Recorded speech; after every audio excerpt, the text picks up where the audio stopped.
یہ منافق جب یہودیوں کے ہاں جا کر بیٹھتے تھے تو یہودی ان کو شک کی نظر سے دیکھتے تھے، کہیں مسلمانوں کے اسپائس تو نہیں ہیں، کہیں مسلمانوں کی جاسوسی کرنے تو نہیں آئے۔ اور جب مسلمانوں کی مجلسوں میں آ کر بیٹھتے تھے، مسلمان ان کو شک کی نظر سے دیکھتے تھے کہ کہیں یہودیوں کے جاسوس تو نہیں ہیں، کہیں یہودیوں کی جاسوسی کرنے تو نہیں آئے۔ جیسے کہ اللہ تعالیٰ نے فرمایا ہے سورہ نساء میں، مذبذبین بین ذالک، لٹک رہے ہیں بیچ میں، لا الہ الائی ولا الہ الائی، نہ ان لوگوں میں ہے نہ ان لوگوں میں ہے، they don't belong anywhere، sense of belonging ہی نہیں ہے۔ تو فرمایا یہ تو کسی کے اندر بھی شامل نہیں ہے، ہر طرف یہ آؤٹ سائڈرز ہی سمجھے جاتے ہیں، ہر جگہ آؤٹ سائڈر سمجھے جاتے ہیں۔ اور پھر کیا کرتے ہیں؟ اپنا یہ جتانے کے لیے قسمیں کھاتے ہیں، جھوٹ پر قسمیں کھاتے ہیں، حالانکہ وہ جانتے ہیں۔ تو فرمایا کہ ان کے لیے اللہ تعالیٰ نے سخت عذاب جو ہے وہ مہیا کیا ہوا ہے۔ اگر آپ کو یاد ہو، سورہ آل عمران میں ہم نے کفار کے ساتھ کیسا تعلق قائم کیا جا سکتا ہے اس پر بھی بات کی تھی، اور کون سا تعلق کفار کے ساتھ نہیں قائم کیا جا سکتا اس پر بھی بات کی تھی۔ کفار کے ساتھ حسن سلوک کیا جا سکتا ہے، ہمدردی کی جا سکتی ہے، حسن اخلاق کا مظاہرہ کیا جا سکتا ہے، تجارتی معاملات، لین دین سب ہم ان کے ساتھ کر سکتے ہیں، اور اس کی مثالیں ہم کو صحابہ کی زندگی سے ملتی ہیں۔ لیکن کافروں سے ایسا تعلق رکھنا جو ایمان اور عمل میں سستی پیدا کر دے، وہ جائز نہیں ہے، یہ نہیں کیا جا سکتا۔ اس لیے کافروں کی مشابہت، کافروں کا طریقہ زندگی اور ان کا کلچر اپنانے سے سختی کے ساتھ مسلمانوں کو روکا گیا ہے۔ موالات کا تعلق قائم نہیں کر سکتے کافروں سے، موالات، ان کو ولی نہیں بنا سکتے، ان کی پیروی نہیں کر سکتے، ان کو رول ماڈل نہیں بنا سکتے، ان کو عظیم اور اپنے سے بہتر نہیں سمجھ سکتے۔ تو لہٰذا ان کے طور طریقوں کی پیروی سے روکا گیا مسلمانوں کو۔ آپ صلی اللہ علیہ وسلم نے فرمایا، من تشبہ بقوم فہو منہم، جو کسی قوم کی شباہت اختیار کر لیتا ہے وہ انہی میں سے ہوتا ہے۔ ہم کہتے ہیں imitation is the sincerest form of flattery. تو اگر نقالی کر رہے ہیں کسی کی تہذیب کی، اس کا مطلب ہے کہ اس کی عظمت ہے۔ آج ہم دیکھ رہے ہیں کہ دنیاوی اعتبار سے اور بہت سی چیزوں میں اخلاقی اعتبار سے بھی مورلی کافر مسلمانوں سے بہتر ہیں، ان چیزوں کے اندر ان کے طور طریقے بہتر ہیں۔ تو وہ تو ایک حقیقت ہے جو آج ہم دیکھ رہے ہیں، لیکن اس کو بنیاد بنا کر یہ نہ کہے انسان کہ کافر تو مسلمانوں سے بہت بہتر ہے، ایسے اسلام کا کیا فائدہ، اس سے تو کافر بہتر ہیں۔ یہ سویپنگ سٹیٹمنٹ نہیں دینا چاہیے۔ آپ اسپیسیفائی کریں کہ آج کل ان کا اخلاق ہم سے بہتر ہے، یہ کہہ سکتے ہیں، یہ آج ہم سے زیادہ ترقی یافتہ ہیں، یہ کہا جا سکتا ہے۔ لیکن یہ کہنا کہ کافر مسلمانوں سے بہتر ہیں، یہ کیسے ہو سکتا ہے؟ اگر کافر مسلمانوں سے بہتر ہوتے تو اللہ تعالیٰ کافروں پر اپنا غضب نازل فرماتا؟ اللہ تعالیٰ نے پھر کیوں کہا کہ اللہ لا یحب الکافرین؟ اللہ تو کافروں سے بالکل محبت نہیں کرتا۔ اور کافر اتنے اچھے ہوتے تو کفر کے ساتھ پھر جنت حرام کیوں قرار پاتی؟ اللہ تعالیٰ کافروں کو جنت سے محروم کیوں کرتا؟ تو یہ سویپنگ سٹیٹمنٹ نہیں دینا چاہیے کہ کافر تو مسلمانوں سے بہتر ہیں، نہیں۔ جو ان کی چیز اچھی ہے کہیں کہ ہاں آج کل ان معاملات میں یہ ہم سے بہتر ہیں، اور اس لیے بہتر ہے کہ ہم نے اپنا دین چھوڑا ہوا ہے، اس لیے بہتر ہیں۔ ہم صرف مسلمز ان نیم رہ گئے ہیں۔ اگر واقعی ہم صحیح مسلمان ہوتے تو سوال ہی پیدا نہیں ہوتا کہ کافر جو ہے وہ مومن سے بہتر ہو، یہ ناممکن ہے، امپاسبل ہے۔ ایسی بات ہے یہ تو کہ کہنا کہ زہر صحت دیتا ہے اور شہد جو ہے وہ صحت چھین لیتا ہے، الٹی بات ہے نا، یہ نہیں ہو سکتا۔ تو مسلمانوں کے لیے تو نبی اکرم صلی اللہ علیہ وسلم کی ذات میں بہترین نمونہ موجود ہے۔ اللہ کے رسول سے والہانہ محبت ایمان کا حصہ ہے۔ کفار نے تو نبی اکرم صلی اللہ علیہ وسلم کا مذاق اڑانے میں کوئی کسر نہیں چھوڑی۔ جتنے قاتلانہ حملے نبی اکرم صلی اللہ علیہ وسلم پر ہوئے، زیادہ تر میں یہود کا ہاتھ تھا۔ سوچنے کی بات ہے، ایک دل میں اللہ اور اس کے رسول کی محبت اور اللہ کے دین کے دشمنوں کی محبت جمع کیسے ہو سکتی ہے؟ ہو نہیں سکتی۔ بس آپ ٹالریٹ کر سکتے ہیں نا، برداشت کر سکتے ہیں ان کو۔ یہ بھی نہیں کہا جا رہا کہ ان کی برائیاں کریں، لیکن یہ بھی نہیں کہا جا رہا کہ ان کی اتنی تعریفیں کریں۔ ان کی محبت دل میں آ نہیں سکتی، وہ اللہ کے رسول سے محبت نہیں کرتے، اللہ سے محبت نہیں کر سکتے، وہ نہیں کرتے تو ہم ان سے محبت نہیں کر سکتے۔ اور جو سنت پر عمل کرنے والا ہے، جو نبی اکرم صلی اللہ علیہ وسلم کے طریقہ زندگی کو اپنا رہا ہے، اس پر عمل کر رہا ہے، وہ کافروں کے لائف سٹائل کو کیسے اپنا سکتا ہے؟ ٹینجنٹ ہیں دو چیزیں، بالکل نا کانٹرری ہیں، بالکل اپوزٹ ہیں، ہو نہیں سکتا۔ اگر زندگی سنت کے مطابق چل رہی ہے تو اس میں تو کفر کا طریقہ زندگی اختیار کرنے کی گنجائش نہیں۔ ہاں، اگر زندگی میں ویکیوم ہے، خلا ہے، اگر زندگی میں سنت نافذ نہیں ہے، پھر کفار کے طور طریقے آسانی کے ساتھ حاصل کیے جا سکتے ہیں، اڈاپٹ کیے جا سکتے ہیں۔ تو فرمایا کہ اللہ تعالیٰ نے تو ان کے لیے سخت عذاب جو ہے وہ تیار کیا ہوا ہے۔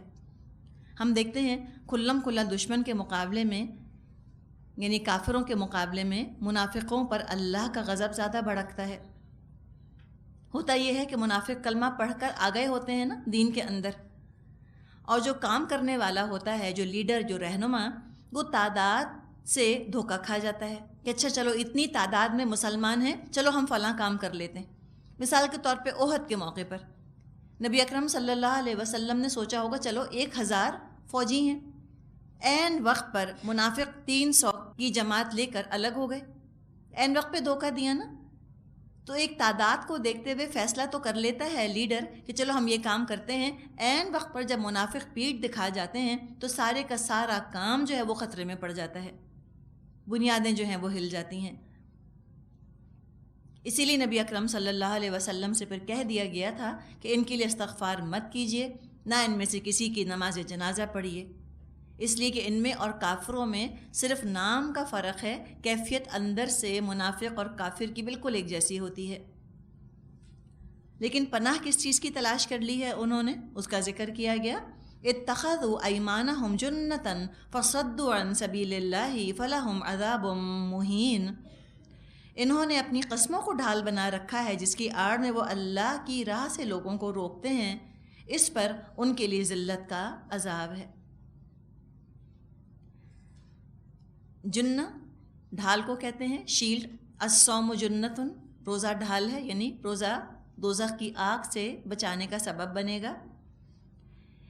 یہ منافق جو ہیں انہوں نے اپنے آپ کو کلمے کی ڈھال کے پیچھے چھپا لیا ہے، اور قسموں کو بھی یہ ڈھال کے طور پہ استعمال کرتے ہیں۔ اتخذوا ایمانہم جنتن، اپنی قسموں کو بھی انہوں نے ڈھال بنا لیا ہے، اور عمل سے بچنے کے لیے یہ اپنی قسمیں استعمال کرتے ہیں۔ تقاضا آتا ہے انفاق کرو، تقاضا آتا ہے نکلو اللہ کی راہ میں، ان کو نکلنا نہیں، ان کو تو جان بہت پیاری، ان کو تو مال بہت پیارا۔ اب حکم بھی آ گیا، کرنا بھی نہیں، تو آتے تھے نبی اکرم صلی اللہ علیہ وسلم کے پاس اور قسمیں کھا کھا کر مجبوریاں گنوایا کرتے تھے کہ اللہ کی قسم فلاں مجبوری آ گئی، فلاں کام پڑ گیا، ورنہ ضرور ہم نکلتے، ضرور ہم چلتے۔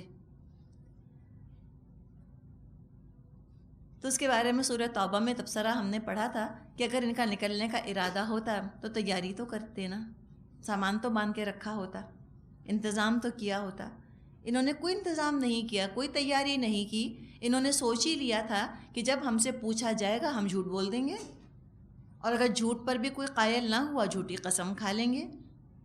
تو جھوٹی قسمیں کھانا یہ تو نفاق کی علامات میں سے ایک علامت ہے۔ پھر کیا کرتے تھے یہ؟ جو دل کے اندر بغض چھپا ہوا تھا نبی اکرم صلی اللہ علیہ وسلم کے خلاف اور اسلام کے خلاف، وہ کبھی کبھی ان کی زبانوں پر آ جاتا تھا۔ اللہ کے رسول کے خلاف کچھ نہ کچھ زہر اگلتے رہتے تھے۔ تو جب بات نبی اکرم صلی اللہ علیہ وسلم تک پہنچتی تھی اور آپ ان کو بلا کر ان سے پوچھتے تھے تو صاف جھوٹ بول دیتے تھے اور قسم کھا لیا کرتے تھے کہ اللہ کی قسم ہم نے تو یہ بات نہیں کہی۔ تو فرمایا کہ دنیا میں تو یہ اپنی قسموں کو ڈھال بنا رہے ہیں، دنیا کی سزاؤں سے اور دنیا کے پرسیکیوشن سے تو یہ بچ رہے ہیں، لیکن اللہ سے تو چھپ نہیں سکتے۔ فَلَهُمْ عَذَابٌ مُّهِينٌ، بڑا رسوا کن ذلت آمیز عذاب ہے ان کے لیے۔ دنیا میں ہو سکتا ہے قسموں کی وجہ سے ان کی عزت، ان کی ساکھ بنی رہ گئی ہو، لیکن آخرت میں تو سارا ان کا پول کھل جائے گا۔ یہ حرکتیں کرتے ہیں، خود بھی اللہ کے راستے سے رکتے ہیں، اوروں کو بھی روکتے ہیں، اسٹمبلنگ بلاک بن رہے ہیں دوسروں کے لیے بھی۔ اور وجہ کیا ہے؟ کیوں نہیں اللہ کی راہ میں یہ جہاد کر سکتے؟ فرمایا لن تغنی عنہم اموالہم ولا اولادہم من اللہ شیئا اولئک اصحاب النار ہم فیہا خالدون۔ اللہ سے بچانے کے لیے نہ ان کے مال کچھ کام آئیں گے، نہ ان کی اولاد، وہ دوزخ کے ساتھی ہیں، اسی میں وہ ہمیشہ رہیں گے۔ ابھی نفاق ہی کے سارے مرض کا ذکر ہے۔ ابتدا کہاں سے ہوئی نفاق کی؟ کافروں سے دوستی کرنے سے مرض پیدا ہوا۔ کافروں کی عظمت، ان کا طور طریقہ بہت اچھا لگا، انہی جیسا لائف سٹائل اختیار کرنا تھا، لیکن اسلام میں تو گنجائش نہیں ہے اس کی، اور جو اسلام کے طریقے ہیں وہ ان کو ڈرائی لگتے ہیں، ان انٹرسٹنگ لگتے ہیں، بورنگ لگتے ہیں۔ کفر بڑا انٹرسٹنگ لگتا ہے، بڑا لائیولی لگتا ہے، بڑا کول لگتا ہے، اسلام بالکل کول نہیں لگتا، تو انہی کا طریقہ اختیار کر لیا۔ تو وہاں سے نفاق کے مرض کی ابتدا ہوتی ہے، پھر آگے چل کر مال اور اولاد کی حد سے بڑی ہوئی محبت جو ہے اس نفاق کے مرض کو اور بڑھا دیتی ہے۔ مال سے، اولاد سے محبت فطری ہے، مناسب حد تک ہو تو ٹھیک ہے، لیکن اسی میں خطرہ بھی ہے۔ اگر مال کی محبت یا اولاد کی محبت حد سے زیادہ بڑھ جائے، بہت زیادہ ان میں دل لگنے لگ جائے، تو یہی محبتیں پیروں کی بیڑیاں بن جاتی ہیں۔ حق نظر آ جاتا ہے لیکن پاؤں نہیں بڑھتے حق کے اوپر انسان کے۔ وہ کسی نے کہا ہے نا کہ تپتی راہیں مجھے پکاریں، دامن پکڑے چھاؤں گھنیری۔ معلوم ہے کہ اس وقت اسلام کو میری ضرورت ہے، اسلام کو میری ایفرٹس چاہیے، میرا ٹیلنٹ چاہیے، میرا پیسہ چاہیے، میرا وقت چاہیے، اسلام کو ضرورت ہے۔ جیسے آج کل کے حالات کو آپ دیکھ لیں، ایسا لگ رہا ہے نا آج کل کے جیسے اتنی کوششوں کے بعد اب ذرا ذرا کچھ بہتری آنی شروع ہو رہی ہے نا، کچھ ایک چینج ہے جو نظر آ رہا ہے، چینج محسوس ہو رہا ہے۔ اور اس موقع پر اسلام کا ساتھ نہ دینا سارے مومنٹم کو کہیں بٹھانے کا باعث نہ بن جائے۔ اب جو ہلچل شروع ہوئی ہے، ذرا سا مومنٹم پیدا ہوا ہے، ذرا سی موومنٹ نظر آ رہی ہے، اس وقت اگر اپنا حصہ نہ ڈالا اور اس وقت اگر توجہ کو بھٹکایا ادھر سے ادھر، یا اپنے گھروں میں بیٹھ گئے یا مال اولاد میں مصروف ہو گئے اور اسلام کے لیے ذرا وقت نہ نکالا، ہو سکتا ہے کہ پھر سارا موومنٹ ٹھپ ہو جائے، پھر یہ سب کچھ بیٹھ جائے، ہلچل نہ رہے۔ تو اس وقت آپ دیکھیں خاص طور پہ اسلام کے کاز کو نگلیکٹ کرنا کرمنل ہے۔ پتہ نہیں کیا جواب دیں گے اللہ کو کہ وقت ہوتے ہوئے، صلاحیت ہوتے ہوئے اور تمام فیسلٹیز ہوتے ہوئے، سہولتیں ہوتے ہوئے کیوں نہیں کام کیا اسلام کے لیے، کیوں نہیں مدد کی اسلام کی، کیوں آفر نہیں کیا، کیوں اپنی ذاتی زندگیوں کے خول میں بند ہو کر بیٹھے رہے، اولاد کی خاطر اور مال کی خاطر۔ اللہ نے منع تو نہیں کیا، 24 گھنٹے دیے ہیں اللہ نے، اولاد کا بھی حق ادا ہو جاتا ہے اور مال کی حفاظت بھی ہو جاتی ہے، اور رشتہ داروں کے بھی ساری انسان مسئلے مسائل سن لیتا ہے اور حل کرنے کی کوشش کر لیتا ہے، اس کے باوجود بھی آخر وقت نکل تو آتا ہے دین کی خدمت کے لیے۔ آخر ہم جتنا سونا چاہتے ہیں سو ہی لیتے ہیں، جو کھانا چاہتے ہیں کھا ہی لیتے ہیں، ہم جو پہننا چاہتے ہیں بازار جانے کے لیے وقت نکال ہی لیتے ہیں، ہر چیز کے لیے وقت بتائیے نکلتا ہے کہ نہیں؟ تو کیا وجہ ہے کہ دین کے لیے وقت نہ نکلے؟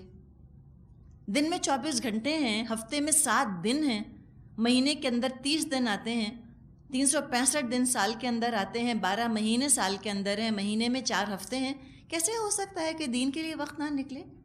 وہ تو ول نہیں ہوگی، اس لیے دل نہیں چاہتا تب، ورنہ اگر انسان کی ول ہے تو where there is a will there is a way، جہاں انسان نے سوچ لیا کہ مجھے یہاں اپنا حصہ ڈالنا ہے وہ وقت نکالے گا۔ لیکن جو چاہتا ہے کہ ٹھنڈے ٹھنڈے گھروں کے اندر بیٹھے بیگم صاحبوں والی زندگی گزارے، ہاں پھر ٹھیک ہے، پھر وہ کہہ دیں گے کہ بڑا مشکل ہے، ہماری کمپیٹیبلٹی نہیں ہے، وقت نہیں ہے، فلاں چیز سوٹ نہیں کرتی، یہ اور بہت سارے بہانے ہوں گے۔ اور حقیقت ہے کہ اجتماعی طور پہ جہاں بھی کام ہوگا اسلام کے لیے، وہاں انسان کو کچھ نہ کچھ اپنے لیے انکنوینئنس تو برداشت کرنا ہی پڑے گا۔ انڈیویجولس کے لیے، افراد کے لیے تو نظام نہیں بنائے جا سکتے، ایک کو پسند آئے گا اگلے کو نہیں پسند آئے گا، ایک کو سوٹ کریں گے ٹائمنگز اگلے کو سوٹ نہیں کریں گے، تو اپنے ذاتی مفاد کی قربانی دینی پڑتی ہے انسان کو اجتماعی مفاد کے لیے۔ لیکن بہرحال یہ کرنا چاہیے، اس کی بہت سخت آج کل ضرورت ہے۔ اور آج کل سب سے بڑا فتنہ جو بن گیا ہے ہمارے لیے، مال سے بھی زیادہ اولاد نے تو ایک جال بنا لیا ہے ماں باپ کی زندگیوں کے اوپر۔ میرے ابو ایک بات کہتے ہیں کہ we are all school going parents. اب ماں باپ کی ساری زندگی بچوں کے گرد ہے، بچوں کے اسکول کا ایڈمیشن، کسی بھی اسکول کا ایڈمیشن نہیں، فلاں اسکول کا ایڈمیشن، اگر وہاں نہیں ہوا تو رونا دھونا ڈپریشن، یہاں تک کہ میاں بیوی میں لڑائیاں شروع ہو جاتی ہیں کہ بچے کا فلاں جگہ داخلہ کیوں نہ ہوا۔ میاں کہے گا بیوی سے تم نگلیکٹ کرتی ہو، بیوی کہے گی آپ میتھس ہی نہیں پڑھاتے اس کو تو میں کیا کروں، آپ نے خیال ہی نہیں کیا۔ تو یہ حال ہو گیا، اور وہ اسکول کافی نہیں 5 گھنٹے کا، پھر ٹیوشن کے چکر، اور اس کے بعد پھر ان کی اپنی تفریحات ہیں۔ سب کچھ آپ کر سکتی ہیں تو دین کے لیے بھی تو کر سکتی ہیں نا، نگلیکٹ کرنے کو کوئی نہیں کہہ رہا، لیکن اتنا سر پہ مت سوار کریں اپنی اولاد کو۔ ہوتا کیا ہے کہ جو انسان کی اپنی کمی ہوتی ہے نا، جو خود کمی رہ گئی ہوتی ہے، جو اپنے فیلیئرز رہ گئے ہوتے ہیں، وہ اولاد کے ذریعے پورے کرنا چاہتا ہے انسان۔ وی وانٹ ٹو لیو اندر لائف، کہ جو میری کمی رہ گئی ہے وہ اولاد کے ذریعے سے پوری ہو جائے، جو ٹارگیٹس میں اچیو نہیں کر سکی میری اولاد کر لے۔ تو اولاد کے ذریعے سے ہم اپنا ہی ایکسٹینشن کر رہے ہوتے ہیں نا، اپنی ایمبیشنز کو ہم فلفل کرنا چاہ رہے ہوتے ہیں اولاد کے ذریعے سے۔ تو بیسکلی ہوتی اپنی ایمبیشنز ہیں، چاہے اولاد پر پریشر ڈالیں، ان کو ہم نفسیاتی مریضی بنا ڈالیں، اتنا پریشر ڈالتے ہیں پڑھائی کا، اتنا پریشر ڈالتے ہیں کہ آج کل آپ قصے سن رہے ہوں گے کہ بچے خودکشیاں کر رہے ہیں کالج لیول کے اوپر، یونیورسٹی لیول کے اوپر بھی، یا وہ نفسیاتی مریض بن رہے ہیں، سائیکک پرابلمز ان کو ہو رہے ہیں، اس لیے کہ اتنا زیادہ پریشر ہے ان کے اوپر پڑھائی کا۔ تو یہ بچوں کا بھلا تو نہیں چاہ رہے، اپنی خود غرضی ہے ماں باپ کی نا، اپنا نام بلند کرنا چاہتے ہیں، وہ چاہتے ہیں سننا کہ لوگ کہیں کہ آپ کے بچے کے یہ گریڈز آئے ہیں، او مائی گاڈ، آپ کا بچہ فلاں یونیورسٹی میں ایڈمیشن مل گیا اس کو، اپنی تعریف ہم چاہتے ہیں۔ کتنی خود غرضی بڑھ گئی انسانوں میں کہ بچوں کو بھی اپنے کاز کے لیے پروموٹ کر رہے ہیں ہم، اپنی نام کی بلندی کے لیے، تاکہ جب ہسبینڈ کے دوستوں میں بیٹھیں تو ہم کم از کم کہہ تو سکیں کہ میرے بچے کا فلاں اسکول میں ایڈمیشن ہو گیا، تو میاں کا اسٹیٹس بلند ہو جائے گا جھٹ لوگوں کی نظروں میں۔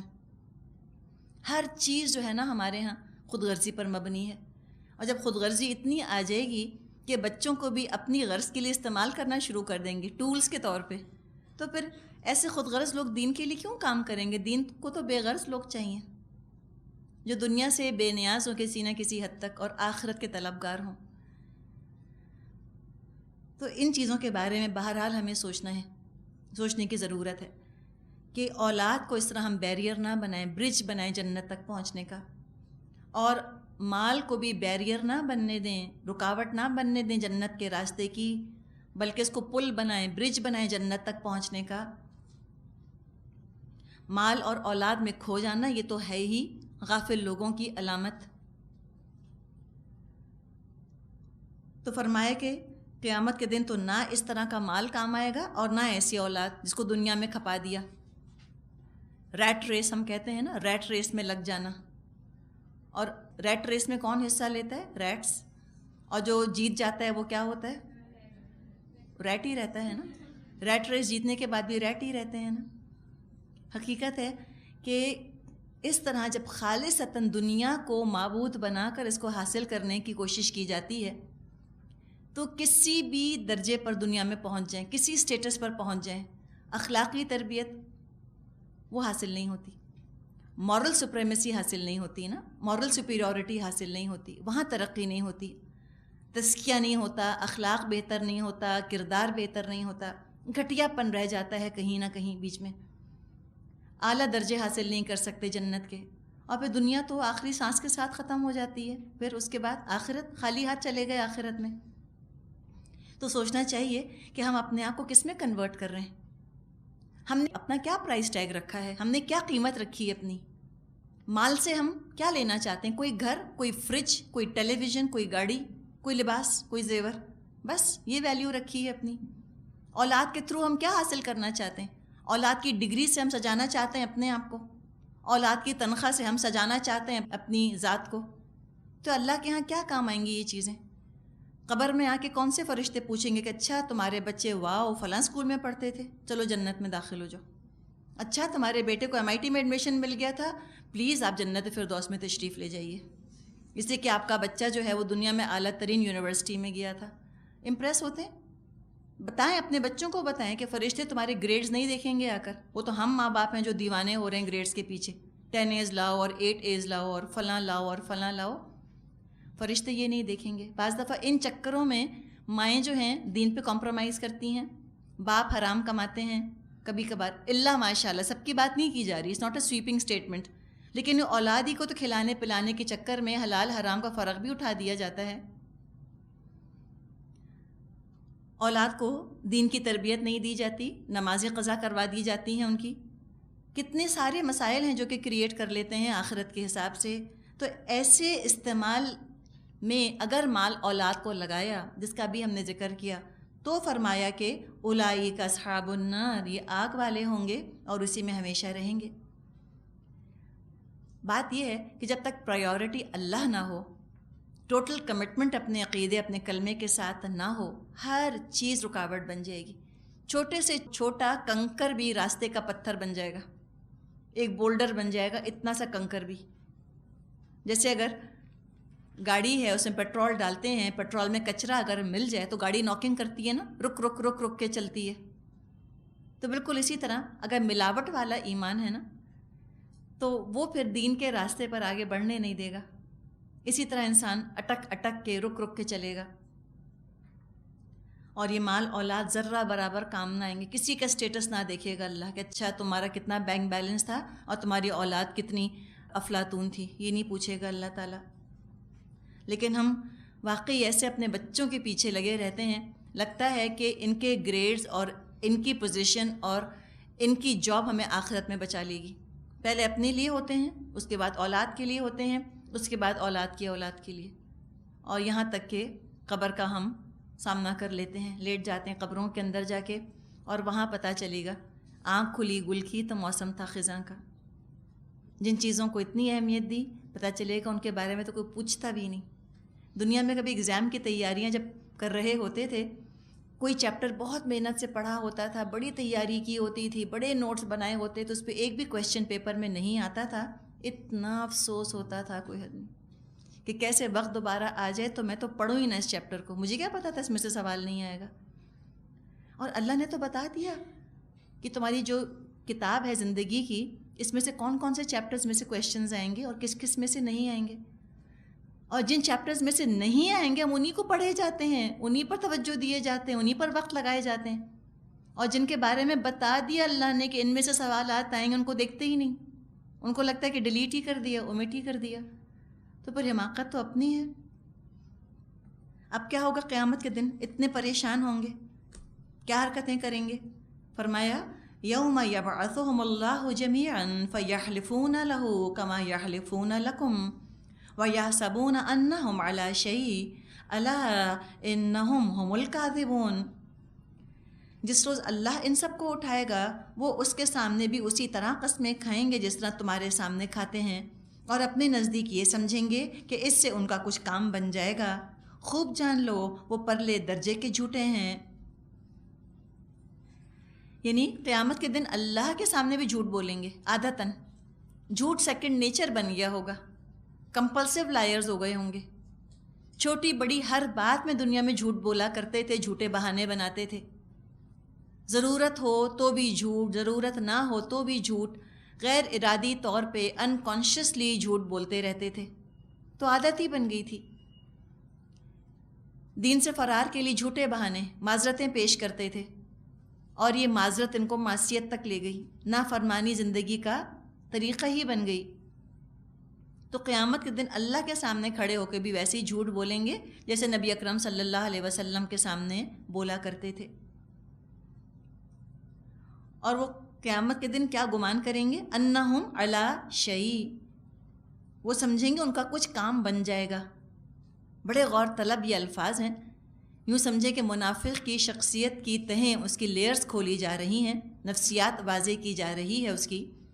دراصل کیا ہے کہ جھوٹ بول بول کر انہوں نے خود کو یقین دلا لیا. آٹو سجیشن ہوتا ہے نا، ایسا ہونا چاہیے، ایسا ہونا چاہیے، پھر رفتہ رفتہ کیا ہوتا ہے؟ ایسا ہوگا، ایسا ہوگا، پھر کیا ہوتا ہے؟ ایسا ہو گیا، ایسا ہی ہے.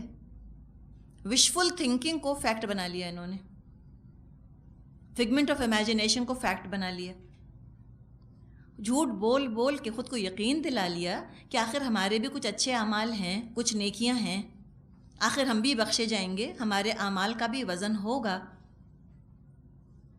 اپنی کمزوری کے لیے، اپنی بے عملی کے لیے کوئی نہ کوئی دلیل تلاش کر لیتے تھے، ہر گناہ، ہر نافرمانی کے لیے جسٹیفیکیشن تلاش کر لیتے تھے۔ یہ ان کا ڈیفنس میکینزم تھا، دفاعی اقدام تھا۔ اگر ایسا نہ کرتے، ضمیر کی چبھن چین نہ لینے دیتی نا، تو ان کو تو کوئی ایکسکیوز بنانی تھی کہ ہم نے دین کے لیے اپنی خدمات کیوں نہ پیش کیں، ہم کیوں بیٹھے رہ گئے، ہم دیکھ رہے تھے اتنا کرٹیکل وقت ہے دین کے اوپر، ایک ایک ہاتھ کی اس وقت ضرورت ہے۔ یہ چٹان جو کھڑی ہے جس کے نیچے اسلام پڑا سسک رہا ہے، کچھ لوگوں نے اس چٹان کو اسلام پر سے ہٹانے کی کوشش کی، وہ چٹان سرکنا شروع ہوئی ہے، ذرا اسلام سانس لے رہا ہے۔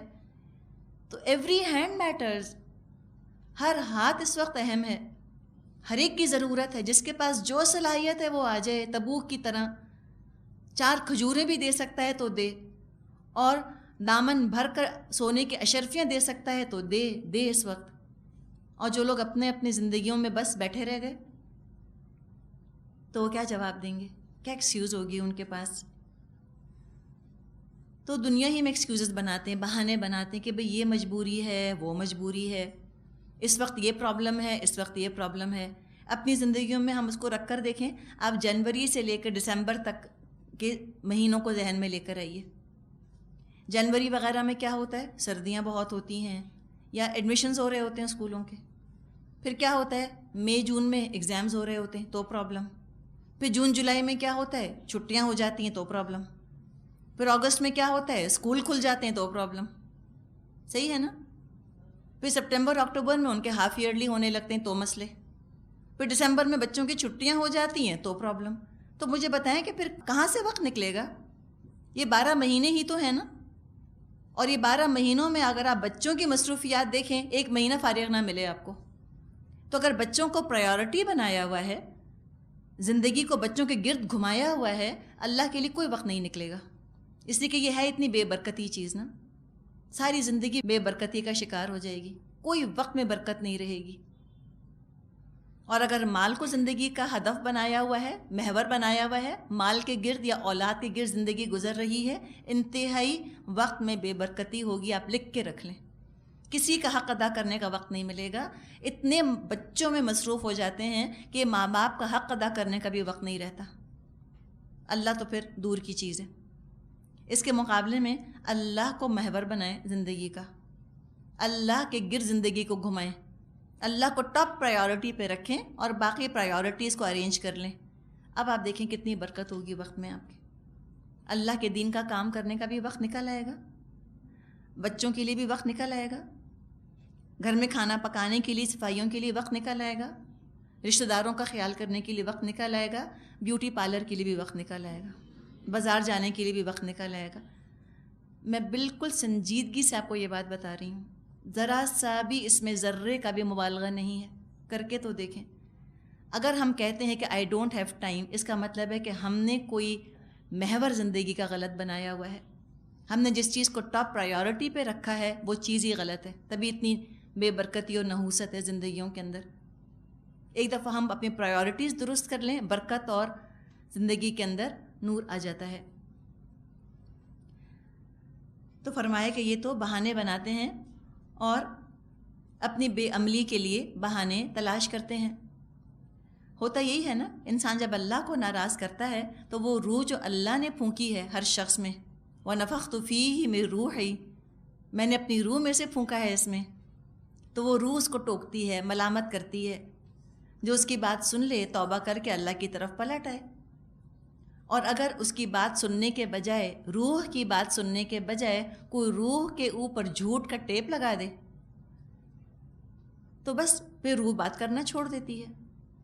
جب روح چپ ہوتی ہے تو شیطان بولنا شروع کرتا ہے، پھر وہ لوریاں سناتا ہے، پھر وہ قصے کہانیاں لارے لپے جس کو ہم کہتے ہیں نا، للا بائز سناتا ہے کہ چلو کچھ نہ کچھ نیکیاں تو ہیں، اللہ تم کو نہیں سزا دے گا، تمہارا کوئی قصور نہیں ہے، آخر یہ سارے ملا کس مرض کی دوا ہیں، یہ کیوں نہیں کام کرتے، تم تو آلریڈی بڑی مجبور ہو،